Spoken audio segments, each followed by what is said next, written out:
සුබ දවසක් දුවේ පුතේ. ඔයාලා සියලුම දෙනා මගේ YouTube channel එකට ඉතාමත් ආදරෙන් පිළිගන්නවා. අපි අද කතා කරන්න යන්නේ verbs ගැන. ක්‍රියාපද. verbs හරිම වැදගත් වෙනවා දුවේ පුතේ. ඉංග්‍රීසි භාෂාවේ අපි කතා කරද්දී මොනවා හරි action එකක් ගැනනේ කියන්නේ ක්‍රියාපද නේද? කරන ඒවා. ඉතින් ක්‍රියාපද දන්නේ නැතුව අපිට වාක්‍ය හදන්න බෑ, කතා කරන්න බෑ, ලියන්න බෑ. ක්‍රියාපද ඒක නිසා ගොඩාක් අපි දැනගන්න ඕන. මම අද ක්‍රියාපද ටිකක් දෙනවා. ඒ ටිකේ තේරුමත් හොඳට දැනගන්න, ඒ ටික හොඳට ඉගෙන ගන්න, පාඩම් කරගන්න දුවේ පුතේ. ඊගාවට මේ වගේ අවස්ථා තුනක් ගැන මම කතා කරනවාද ක්‍රියාපද වලින්. present tense වල present tense අවස්ථාවේදී අපි යොදා ගන්න සාමාන්‍ය ක්‍රියාව ඊට පස්සේ කරලා ඉවර වුණාම past tense එකේදී කොහොමද ඒ ක්‍රියාපදේ යොදාගන්නේ කියලා. ඊට පස්සේ අපිට තව ඉස්සරහට ග්‍රැමර් කරන්න වෙනවා past participle එක present participle එක. එතකොට participle form එකේදී කරලා ඉවරයි, කරලා තියෙනවා. මම උදාහරණයක් විදිහට ගත්තොත් දැන් මේ go කියන එක. go කියන්නේ යනවා. හුඟක් ක්‍රියාපද දුවලා පුතාලා දන්නවා ඇති, අලුත් ඒවත් ඇති. ඒවා සේරම මතක තියාගන්න. දැන් ඊගාවට අපි past tense එක, past participle එක, present participle එක එහෙම කරනකොට අපිට මේවා ගොඩක් වැදගත් වෙනවා. එතකොට go කියන්නේ යනවා. go කියන්නේ යනවා. went කියන්නේ පුතේ ගියා. went කියන්නේ ගියා. ඒ කියන්නේ අතීතේ අපි කරපු දෙයක් ගියා. gone කියන්නේ ගිහිල්ලා තියෙනවා. දැන් කාට හරි අහන්න පුළුවන් ඔයා කොළඹ ගිහිල්ලා තියෙනවද? ඔව් මං කොළඹ ගිහිල්ලා තියෙනවා. එතකොට කරලා තියෙනවා මේ වැඩේ. එතකොට ඒ වගේ අවස්ථාවලදී තමයි මේ participle form එක අපි use කරන්නේ. එතකොට ගියා අතීත කාලේ went. ඒ වගේ තමයි මේ ක්‍රියාපද අවස්ථා තුන මම ඔයගොල්ලන්ට අද විස්තර කරන්නේ. හරි එතකොට පළවෙනි ක්‍රියාපදේ අපි go කියන්නේ යනවා. ඒකේ past tense එක went. ඊට පස්සේ gone කියන්නේ ගිහිල්ලා තියෙනවා. ඒ වගේ මේ අවස්ථා තුන ලියාගෙන හරි හොඳට පාඩම් කරගන්න පුතේ.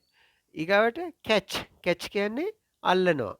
catch කියන්නේ අල්ලනවා. ඒ කියන්නේ උඩෙන් එනකොට අල්ලන බෝලයක් වගේ ඔය ක්‍රිකට් ගහනකොට එහෙම නේද? catch කියන්නේ අල්ලනවා. එතකොට caught කියන්නේ ඇල්ලුවා. caught කියන්නේ අල්ලන ලද. එතකොට participle එකයි past tense එකයි දෙකම එකයි ඒකේ. සමහර ඒ වගේ තියෙනවා මේ past tense එක හදාගන්න ed එකතු කරනවා. past participle එක හදාගන්නත් ගොඩක් වෙලාවට ed එකතු කරනවා. සමහර ක්‍රියාපද වලට e තියෙනවා නම් d එක විතරක් එකතු කරනවා participle එකටත්. බලමු අපි කීපයක් ගත්තාම දුවල පුතාලට හොඳට තේරෙයි. ඊගාට clean කියන්නේ පිරිසිදු කරනවා. clean කියන්නේ පිරිසිදු කරනවා. එතකොට cleaned කියන්නේ පිරිසිදු කරා. clean කියන්නේ පිරිසිදු කරන ලද. එතන ed තමයි එකතු කරගන්නේ clean කියන එකට. හරි ඊගාවට dance කියන්නේ නටනවා. එතකොට එතන d අකුර තමයි එකතු කරන්නේ past tense එක හදාගෙන danced නැටුවා. danced participle එකත් එහෙමයි. ඒකමයි danced කියලා නටන ලද. ඒ කියන්නේ නටලා තියෙනවා කියන එක. ඊට පස්සේ forget කියන්නේ අමතක වෙනවා. forget කියන්නේ අමතක වෙනවා. forgot අමතක වුණා. forgotten අමතක වෙලා තියෙනවා නේද? අමතක වෙලා තියෙනවා. ඊට පස්සේ watch කියන්නේ මුර කරනවා. watch කියන්නේ මුර කරනවා. ed එකතු කරාම past tense එක එනවා watched. past participle එකත් ed එකතු කරාම එනවා watched. ඊගාවට collect කියන්නේ එකතු කරනවා. එකතු කරනවා කියන්නේ මෙතන මේ මොනවා හරි දෙයක් එක්රැස් කරනවා වගේ collect. එතකොට collect කියන්නේ එකතු කරනවා. collected එකතු කළා past tense එක collected එකතු කරලා තියෙනවා. ඊගාට give කියන්නේ දෙනවා. give කියන්නේ දෙනවා. gave දුන්නා. gave කියන්නේ දුන්නා. given දීලා තියෙනවා. given කියන්නේ දීලා තියෙනවා. ඒක participle එක. ඊට පස්සේ open කියන්නේ අරිනවා. open කියන්නේ අරිනවා. opened ඇරියා. opened කියන්නේ අරින ලද.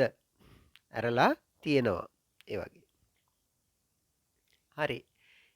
ඊගාවට තව ටිකක් අපි ගමු. awake. awake කියන්නේ අවදි වෙනවා. අවදි වෙනවා නිදාගෙන ඉඳලා අවදි වෙනවා වගේ. awake. එතකොට awoke කියන්නේ අවදි වුණා. awoken අවදි වෙන ලද. අවදි වෙලා තියෙනවා. එතකොට become කියන්නේ වෙනවා. කාව හරි වෙනවා.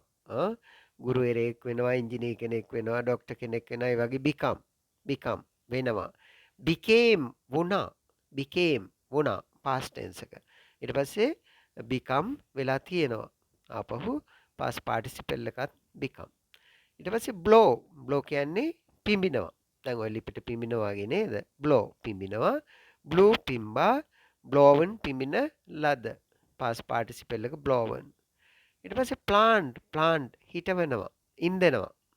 මොනවා හරි වගා කරද්දී ඔය පැල හිටවෙන එක වගේ නේද? plant පැලේටත් කියනවා, පැල ඉන්දෙනවටත් කියනවා. planted ඉන්දුවා. එතකොට planted හිටවන ලද හිටවලා තියෙනවා. ඊගාවට begin කියන්නේ පටන් ගන්නවා. මොනවා හරි වැඩක් ආරම්භ කරනවා, පටන් ගන්නවා. began පටන් ගත්තා, ආරම්භ කළා. begun පටන්ගෙන තියෙනවා, පටන් ගන්න ලද. එතකොට ඒක තමයි past participle එක. ඊට පස්සේ break කියන්නේ කඩනවා. මෙතන මේ මොනවා හරි ගෙඩි කඩන එකට වගේනේ බ්‍රේක් කඩලා දාන එකක්. මොනවා හරි කඩලා කුඩු කරලා දාන මේසයක් කඩනවා, පුටුවක් කඩනවා, ඒ වගේ බ්‍රේක් කඩනවා. බ්‍රේක් කියන්නේ කඩනවා. බ්‍රෝක් කියන්නේ කැඩුවා. past tense එක. කැඩුවා. broken කඩන ලද, කඩලා තියෙනවා. bring කියන්නේ ගේනවා. bring කියන්නේ ගේනවා. brought ගෙනාවා. brought ගෙනන ලද, ගෙනල්ලා තියෙනවා. ඊට පස්සේ build කියන්නේ ඉදි කරනවා. build කියන්නේ ඉදි කරනවා. මොනවා හරි ගෙයක් ඉදි කරනවා, ඒ වගේ build ඉදි කරනවා. built ඉදි කළා. built ඉදි කරන ලද, ඉදි කරලා තියෙනවා.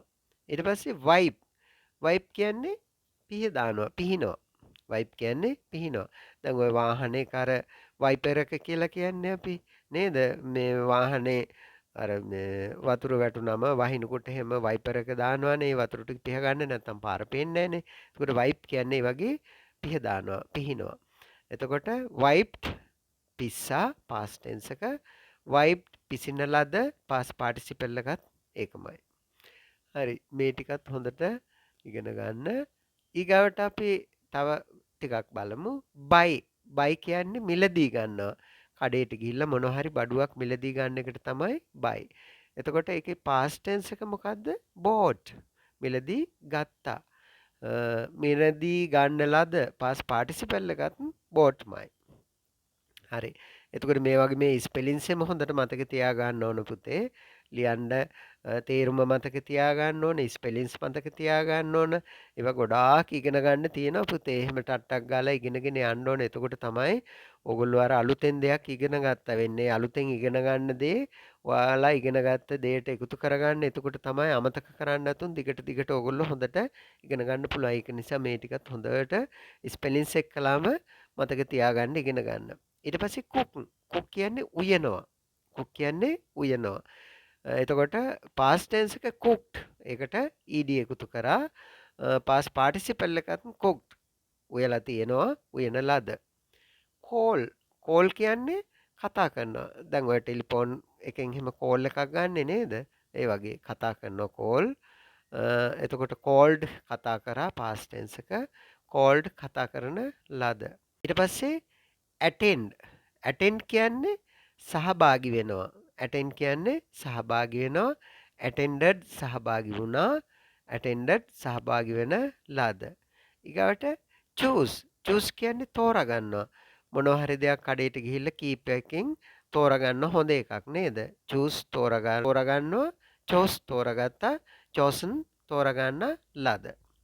ඊට පස්සේ එනවා. කියන්නේ එනවා. came ආවා past tense එක. ඇවිල්ලා තියෙනවා. ඊට පස්සේ follow කියන්නේ ලුහු බඳිනවා. follow කියන්නේ ලුහු බඳිනවා. followed ලුහු බැන්දා past tense එක ed එකතු කරනවා.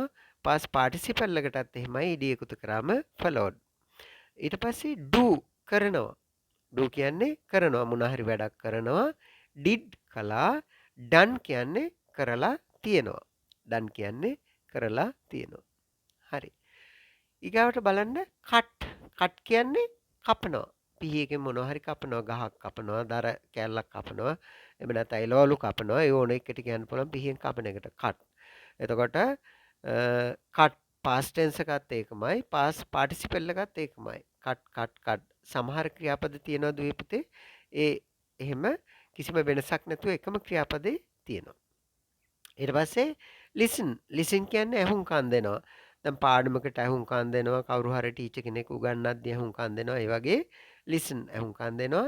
listen එතන ed එකතු කරන්නේ. එතකොට ඇහුම්කන් දුන්නා. past participle එකත් listen ed එකතු කරන්නේ. ඊට පස්සේ drink බොනවා. drink කියන්නේ බොනවා. drank බිව්වා. drunk බොන ලද. drunk කියන්නේ බීලා තියෙනවා. හරි. ඊගවට drive කියන්නේ ක්‍රියාපද වෙනවා. drive කරනවා වාහනයක් පද වෙනවා නේද? drive. ඊට පස්සේ past tense එක මොකද්ද? drove. ඊට පස්සේ past participle එක driven. එතකොට arise කියන්නේ පායනවා. දැන් ඔය ඉර පායනවා, හඳ පායනවා, ඒ වගේ පායනවා. arise. arose පෑවුවා past tense එක නේද? risen පායන ලද. risen. ඊට පස්සේ eat කියන්නේ කනවා, කෑවා, ate කාලා තියෙනවා, eaten. ඊට පස්සේ fall කියන්නේ වැටෙනවා. මොනවා හරි ගෙඩියක් ඉදිලා වැටෙනවා, ගහෙන් වැටෙනවා. ඒ වගේ fall එහෙම කියන්නත් පුළුවන්. fall fell එහෙම නැත්නම් කවුරු හරි වැටෙන එකටත් කියනවා. දුවලා ගිහිල්ලා වැටෙන එකට. fell down වැටෙනවා. fall වැටෙනවා. fell වැටුණා. fallen වැටිලා තියෙනවා. fallen වැටිලා තියෙනවා. bend කියන්නේ නමනවා මොනවා හරි දැන් ඔය කම්බියක් වගේ එකක් අරගෙන නමන එකට තමයි bend කියන්නේ. bend ඊට පස්සේ නැමුවා bent t අකුර. bent ඊට පස්සේ past participle එකත් bent නමලා තියෙනවා. ඊට පස්සේ bite කියන්නේ හපනවා.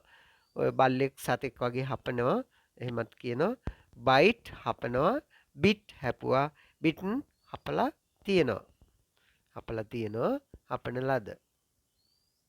ඊට පස්සේ feel කියන්නේ දැනෙනවා. felt දැනුණා.